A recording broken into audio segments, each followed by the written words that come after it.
पुरुषोत्तम भगवान की जय।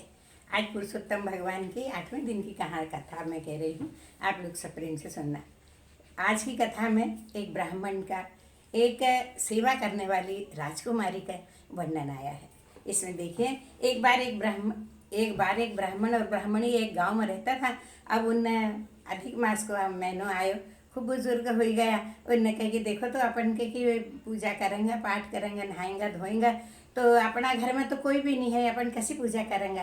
उन्होंने कहा कि चलो तो सरी, अब दो ही न अधिक मास नहायो तो का मन में रोज आए कि एक छोरो मारो हो तो एक बहू होती म्हारी, तो म्हारी सेवा करती, म्हारा यहाँ रहती, म्हारी सब मदद करती, म्हारी पूजा में सहायता करती, म्हारा लिए अच्छो भोजन बनाती। लेकिन पुत्र तो थो ही नहीं। उन्हें एक अच्छो मट्टी को पुतलो बनायो और ओखते खूब सिंगारे और ऐसी कह दी यो ही मारू पुरुषोत्तम आए।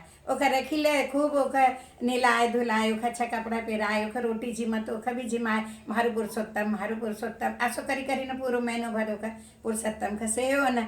ओका बाद ब्राह्मण ने कही कि या तो पागल हो जाएगी ये पुरुषोत्तम का कारण। उन्हें एक कोठड़ी में गया और वह ओखा पुतला खते बैठे आया और बाहर से ताड़ो लगा दियो। अब वह बेचारी फिर वो अपना काम धंधा में लग गई। ऐसे करते करते 3 साल हुई गए। उसके बाद में फिर पुरुषोत्तम मास आयो। उन्हें कही देखो तो कही अब तो हमारे से बिल्कुल भी नहीं बन, तो कौन हमारी सेवा करोगे। और न कही ब्राह्मण ने कि तू धीरे धर हूँ थार लिए बउली खाऊँ। और वैसे तो निकली गया, घर से निकली गया, जाता जाता खूब दूर गया। वहाँ पे एक बहुत बड़ो बगीचो थो। वहाँ राजा की छोरी होनाई ना घर कुल्ला खेली रही थी ना, उनने धूल से अपना घर बनाई लियो और घर बनाई ना दिन भर खेली ना। अब यो भी थकी गयो तो वहीं पास में बैठे रहे।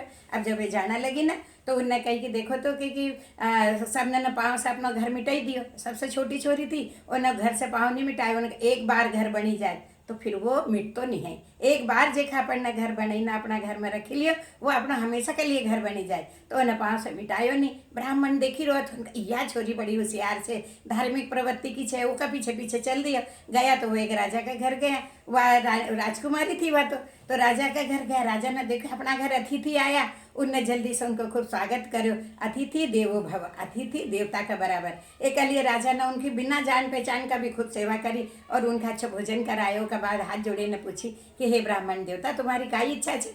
उनके राजा मैं काई बताऊँ तुमको, हमारी इच्छा मारो लड़को काशी जी में पढ़ना गए कि और हमारे घर में कोई काम करने वालों नहीं है। हमारी पत्नी खूब थकी गई तो एक कन्या मिली जाती तो वो कैसे हमारे छोरा को ब्याह कर दे। तो उन्होंने कहा कि महाराज तुमको कौन देखो छोरी, तो की छोटी छोरी का उन्होंने कहा तुम्हारी छोटी छोरी बहुत अच्छी छे। उन्होंने कही मन ही दी सकते हैं तुमका। उनकी तुम छोरी से पूछो तो सरी। उन्होंने छोरी का बुलाई और कैसे पूछी राजकुमारी के की राजमहल में रहने वाली, बताइए ब्राह्मण कही रही तो खा बहू बनई ले, तो इनकी सेवा करेगी।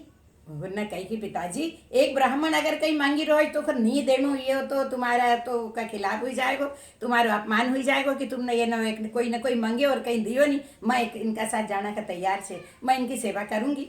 उन्होंने कही अच्छी भाई। उनने पुरुषोत्तम के पोथी लाया था और गीता जी लाया था। वह गीता जी बीच में रखी थी और वह छोरी का गीता जी से लगन लगा लिया। और उन्होंने कही देखो अभी तो ये हमने रुसम करेज खाली कहेगी, अब हम दान दहेज कहीं नहीं लेंगे, पर कन्या का लिखा जाएगा। जब हमारे छोरो आएगा तब अपन धूमधाम से ब्याह करेंगे। उन्होंने कहा अच्छी बात है, ली जाओ भैया तैयार से, तो मैं क्यों मना करूँ। उन्हें भेज दियो का साथ। अब वो जैसे ही वहाँ गई और उन्हें छेते दरवाजो खोलो, ब्राह्मणी ने आरती की थाली लियो कि खूब आरती उतारी और अपना घर में ले गई। गोदी में बैठे के कि बेटा देख तू राजकुमारी आए कि हमारे तो ऐसे छोटा सा झोपड़ी में रहा। ब्राह्मण ने के पास जितो भी हो तो भी कम छे, एक कली हमारे पास तो इतो ही छे। बस हमारी 3 बात याद रखजे, कोई का घर मांगण मत जाजे कभी, और कोई से अलग से कई बात मत करजे, और जसो छे उतना में संतोष करजे। ये 3 बात तुखा मंजूर होए तो तू हमारे घर में रह। उन्होंने कहा कि बिल्कुल भाई, तुम जैसी बोलोगा मैं वैसी रहूंगी। भले ही राजा की बेटी आए तो कई करे, सेवा की बखत तो करेगा तो ही तो मेवा मिले। उन्होंने कहा अच्छी बात है। अब आज सुबेरे से अधिक मास लग गए, वो सुबेरे से उठी और जल्दी से उन्होंने नहाना खा गई। उन्हें झट उनको सामान रखी दियो। अब अभी सुबह से नहाई धोई ली, घर साफ सफाई लिपा पोती झाड़ झुड़क का। राजा की बेटी हुई ना भी उन्होंने पूरा घर को काम करे, सासरा को काम आए, एकली उन्हें सब काम करे। ऐसे करते करते अच्छा भोजन बने ना सासू ससुरा ने खिलाया। वे रोज आशीर्वाद दे है बेटा थारी सब मनोकामना पूरी हो, सारी मनोकामना पूरी हो। रोज आशीर्वाद सासू ससुरा ने कर ले, उनका खूब पाँव पड़े और अपना घर को काम करे। अब एक दिन छे 5 दिन बचा था खाली। अब ये तो गए नहाना खा और एक ही घर में आग खत्म हो गई। पहले चूल्हा में कंडो डाली ने रखता था कि ये में आग बनी रही, वह खत्म हो गई। वह पड़ोस में मंगना गई कि बे आएगा जब तक मैं आग ले आऊँ। मांगन गई तो उन पूछी तू कौन आए बहन, कहाँ से आई? उनके कि मैं तो इनकी तुम्हारे पड़ोस में ब्राह्मण छे नहीं, इनकी बहू आए। बोले कहा कि बहू का तो छोड़ो ही नहीं, तो बहू कहाँ की आई गई? उनके नहीं नहीं कि मैं तो उनकी बहू आए। अब आ घर में आई हो पता चली गो ओढ़ी सोई गई। अब जैसे ही आया उनने देखे तो ना घर में बारो सोरो चौको बर्तन करेल और ना तो कोई चाय बनाई ना कोई रोटी बना के तैयारी। उनके काई बात हुई गो बेटा काई हुई गो? खूब माथा पे हाथ फेरो से पूछी क्या कि पहले बता तुम्हारे छोरो कहाँ से, क्या कि तू पड़ोस में गई थी काई? वो न भर दी ये सब बात। और न कहे कि हाँ कहे कि पड़ोस में तो गई थी। और न कहे कि बता आप काई होएगो? न कहे कि देखो तो तुम्हारे छोरो तो है ही नहीं, हमारे साथ तो तुम ब्याह करी न लिया है। और न कहे कि नहीं नहीं कहे कि हमारे छोरो छे। वही कहाँ छे? बोलो देखवा कोठड़ी में बंद छे और तालो लगेल छे, चाबी दीदी और जैसी कोठड़ी खोली और न कही हे भगवान बे दो ही पति पत्नी रे बैठी गए उनके भगवान एक है तुम मिली जाजो। कहे कि नहीं तो हमारो काई होएगो, हमारा तो कुल को वो हो जाएगो, ये छोरी चली जाएगी, हमारी सेवा हमारी वचन हमारा झूठा हो जाएगा। हे भगवान आप दया कर जो, अगर हमने जीवन भर तुम्हारे परसों पुरुषोत्तम मास को महीना की पूजा करी हो, तन मन धन से अगर पूजा करनी हो, मन वचन कर्म से करी हो, तो एक ही मनकामना पूरी कर दीजो। और जैसी कोठड़ी खोली तो काई देखो कि अंदर एक 16 साल को राजकुमार ऐसा घूंघर वाला बाल वाले लंबो तिलक लगेल और पीताम्बरी कंधा पर डालेल और माला फेरी रोज बैठेल छे वहाँ। उन्होंने कहा अरे भाई जसो ही देखे हो ना तो दंग रह गई, इतना सुंदर तो मैंने आज तक कोई पुरुष नहीं देखे। उन्हें जल्दी से वापस दरवाजो बंद कर दी और सासू ससुरना के पाँव में पड़ी गई। भाई महाराज से गलती हुई गई क्या कि मैंने तुम्हारी बात को विश्वास नहीं करे, दूसरा की बात पर विश्वास करे और तुम्हारी पर नहीं करे, कल मैं तुमसे क्षमा मांगू।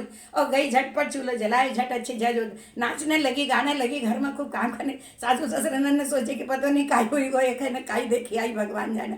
ऐसी करते करते 4 दिन अरु निकली गया। 5वां दिन उन्हें हवन कराए, उन्हें कही हमारा माए बाप को भी बुलाओ कही कि, और वो जैसे ही माए बाप को बुलाए उन्हें हवन करो। उन्हें कही कि बेटा जोड़ा सा कुंड बैठा को, क्या कि जो जोड़ा सा हूँ भी बटूंगी। तो बोले कहाँ छे वो? कहे मैं अब भी लाऊँ। वन झट जई ने कोठड़ी खोली और हाथ पकड़ी ने उनके खड़े कर दिया। उनके पुरुषोत्तम भगवान खड़ा हो जाओ कि अपन जो जोड़ा सा बटेंगे। भगवानों की श्रद्धा भक्ति निष्काम भाव से उन्हें सेवा करी थी, वह सेवा से भगवान प्रसन्न हो गया और वहीं का वहीं खड़ा हो गया। वो के साथ में आया और जोड़ा से 2 ही नना हवन कर्यो और पूजन कर्यो। राजा ना भी देखो कि अरे ये ब्राह्मण को इतो सुंदर राजकुमार सरी को पुत्र छे और वेद पाठी काशी को पढ़ेल। अरे वाह वाह धन्य हुई गो। उन्हें कही कि बताओ, और वे बेचारा डोकरा डोकरी तो कापी रहा था कि आप खाई होएगो। और देखो तो सामने उनका दोई का देखी न दंग रहेगा। और न कही कि देख बेटा तूने बहुत बड़ी सेवा करी तो भगवान ने तुखा मेवा दिया, अब बता अब ये भगवान कैसा प्रसन्न हुआ। उन्होंने कहे कि तुम हाथ जोड़ो और भगवान से प्रार्थना करो। बेशक सब खड़ा हुई गया और सब ने भगवान से प्रार्थना करी, हे पुरुषोत्तम भगवान तुमने यो कसो गजब करो, ये हमका खुद आई न बताओ। जैसे ही प्रार्थना करी भगवान के आंख में से आंसू की धार लग गई। उन्हें प्रार्थना सुनी, भगवान तो इतना दयालु छे जराक में प्रसन्न हो जाए, उनकी सेवा करो और भगवान प्रसन्न। उतनी घड़ी चारों तरफ उजालो फैली गयो और खूब घड़ा घंटाल बजने लगे, शंख की ध्वनि होने लगी। और देखो तो गरुड़ पर बैठी न भगवान लक्ष्मी नारायण सामने आएगा। जैसे ही भगवान का देखा लोग ने कही कि अरे वाह ये तो काई हुई गो गजब, इतना वो करे ऋषि मुनि तपस्या करे जो भगवान मिलता नहीं, और देखो तो एक कैसा भगवान मिली गया, एक तो पति मिली गयो, एक तो मनकामना पूरी हुई गई। कुंवारी छोरी भी अगर नहाई न पुरुषोत्तम को मास का पूजन करे तो ओके भी मनकामना पूरी हो जाए। जो भी मनकामना करनी है वो अधिक मास का महीना में करे, सबसे बड़ो महीनो एक लिए भगवान एक में जल्दी प्रसन्न हो। भगवान ने सबका आशीर्वाद दिया और भगवान ने कही हमारो ही रूप आए और उनको प्रतिष्ठमान हुई। अवश्य सब पर चिड़वई बन में जाजो, बन का बन फल तुम खाजो, काचा काचा तुम खाजो, पाका पाका हम कर दीजो। तुमको तुम्हारो वन को लोभ, हम खा मारो भरत को लोभ, चाणक छोटो बिन्नाक मोटो, चटका सी चल दीजो, पटका सी मोर दीजो। बोल गजानंद भगवान की जय। हरिओम।